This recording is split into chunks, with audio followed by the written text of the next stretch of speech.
Yo, crypto nation and mining family.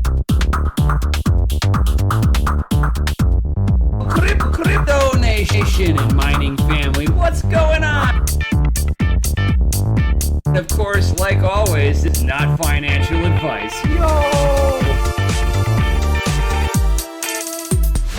Yo, crypto nation and mining family. What's going on out there, guys? So, let's dig into this Wednesday at 8:40 a.m., dude. So we got that hump day, middle of the week, and we've got a whole bunch of like different things that have been going on. That has just been crazy, especially in the tech world.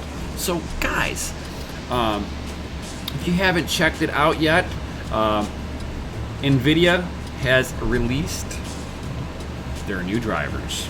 So they've got 431.36 that just got released, guys. So I'm actually kind of happy about this one because I am on, let me double check here. All right, so I am currently on 430.97 myself. There we go. So on 430 myself, most certainly, and I'm going to be downloading this one probably after work today, just because it is adding a whole bunch of updates and compatibilities with like the 1660 Ti, my 1080 Ti. I'm hoping that they're going to be doing some updates for that. They do have an issue with some of the things, like one of them that they had known about was they had a problem with vertical sync set to adaptive sync. The refresh rate would go in half until you rebooted the system, and then it would go back into its native refresh rate after rebooting. So it didn't even care about that you had the adaptive sync setting on or not. It would just go right back to its a native refresh rate after rebooting. Tom Clancy to Division 2 would crash in DirectX 12 mode. That's no good, guys. Playing a game and no! Hopefully you saved it, or it auto-saves, one of the two, and hopefully you're not, like, if it auto-saves, the one thing that really grinds my fans, dude, I'll tell you what, it's like I'll be in the middle of a game that does auto saves, right? So you have to go past a certain point before it tries to save. Now you're almost there. Let's say you're right around the corner, boop, and the game shuts off on you. Well, guess what? You have to go back to your last save point, which is a lot further back, and you're like, I gotta do all this again. Nah, dang it. And then you finally get to where it crashed, and you get a little bit past it, and you're like, really? And then you get all pissed off that you were right around the corner and had to do that same thing twice. That's like working and not getting paid. Who does that? Ugh. And then Mortal Kombat 11, if you guys play that one, you would get random white and green flickering that would randomly occur. It just it's like, what? Things that they were fixing. Now, this is something that I don't use, will never use, and I absolutely hate it, is their GeForce experience. Every time I have put down GeForce experience onto my PC, I have my own overclocks. I don't need a company or another entity or blah, blah, blah, blah, blah to undo my overclock settings to what they feel is the best performance of the game. I'm a pretty proficient overclocker. I know my graphics card very well. I know where its limitations are. The GeForce experience is not quite like that, where they put in basic tunes. Oh, you've got a 1080 Ti, you get this tune. You've got a 1070 Ti, you get this tune. Oh, you played this game. This game will get this tune with this card. That irritates the hell out of me whenever I'm like, okay, I have my card pushed.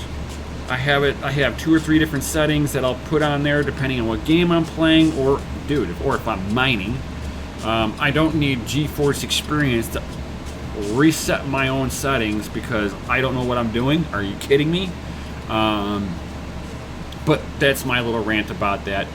But they had an FPS counter appear in Windows Start menus under certain applications after upgrading to Windows 10 as of May. Also, if you have a notebook, the BSOD that occurred after waking up a Zeus notebook from hibernation, they had fixed that, so they probably had a lot of notebooks or laptops.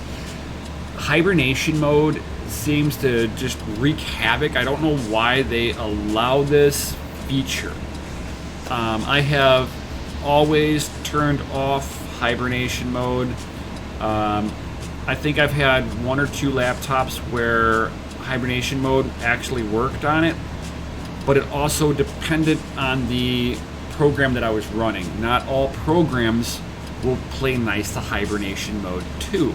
So I don't use hibernation mode, so hibernation mode, even if I had a notebook, would never have been an issue because I would have disabled it from the start. That's just me though. An error code 43 also had occurred when installing the 430-64 drivers on the Intel Sandy Bridge CPU. Thank God I don't have Intel. Oh God, thank God. I've got my AMD Threadripper. No problems there. Ugh.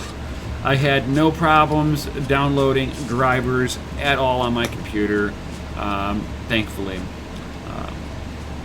Let's see here. And then the Forza Horizon 4, the game may crash when driving through tunnels.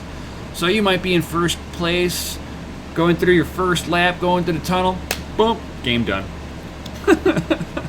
I hope that this also will help out Dirt 4 for me. Whenever I have any overclock, I mean any overclock, the game will only boot up to a point. Like, it will not load the game, the actual race course in. I can go through all the startup menus on Forza 4, but as soon as it tries to load up that last screen right before I go into a race, it'll sit there and crash out.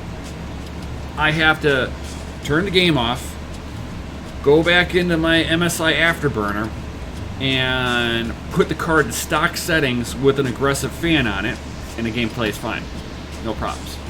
So Forza 4, Dirt 4 will not let me play with an overclock. So I'm hoping that maybe the 431.36 driver will fix this problem that I have.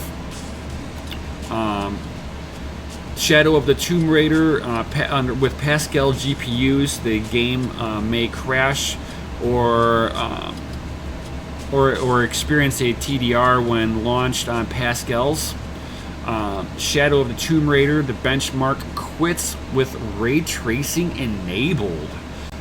Probably just too much processing going on with the driver, and it just kind of gets confused and starts stuttering and glitches out. And then Windows 10 version 1903, the system does not write a DMP file after a blue screen crash event. Now, these are all things that they have fixed so far. So if your system ever blue screens and you're running 1903 version of Windows 10, it will now write a DMP file for the error and send it out to Nvidia so that they are aware of further events like this. Stuff like that, you need them to be able to get that information back to the manufacturer. This way, if you were having that problem, more than likely you're not the only one, and if enough people's files start coming into Nvidia, it'll probably spark them to make a patch for it. So that was all the stuff that they were coming out with on the new drivers. So hopefully this will, if anybody has the new 20 series of any sort, guys, hopefully this will help you out with making them run better, or hell, even having them mine a little better. I've updated drivers before, and my mining ability actually got better because I had put the 1660 Ti originally into my PC, and I had no control with MSI Afterburner. After they did a patch update, I put it into there, and I was able to overclock it all over again. And then Hive OS finally did their update, and I was able to put the 1660, look, the 1660 Ti. It's mining away right now, guys. Why? Because Hive finally supports it. And it not only does Hive support it, but they're supporting it with other, I got 1080s on this rig. I got 4 1080s on this rig, and this 1660 Ti is living at home very nicely. So definitely, when you're getting these new graphics cards, know that you might have issues with them, and especially when it comes down to mining. I'll get into that one. That's going to be an issue that the RX 5700 series from AMD is going to have, but you guys are going to have to stay tuned for the next one on that, guys. And with that, guys, definitely smash that Lizzie like button, hit the subscribe, bell notification, and please, guys, share these videos with other people. It helps me grow my channel and gets this knowledge out to all of you awesome people out there. And guys, if you want to get onto Yen, that Yiggity Yen, yen.io, I have some links in down below. You might be able to get into the island with me and get into me and Crypto Mikkel's private group that we have going on there, guys.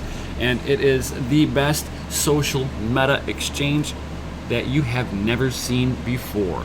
Because even if you get on there right now, they're going to be doing a remapping of what everything's going to look like on the landscape. And ooh, it's sexual. I have seen it. I have seen the future, and it was glorious. I want to tell you all about it. But you're going to have to wait until the yen.io meetup.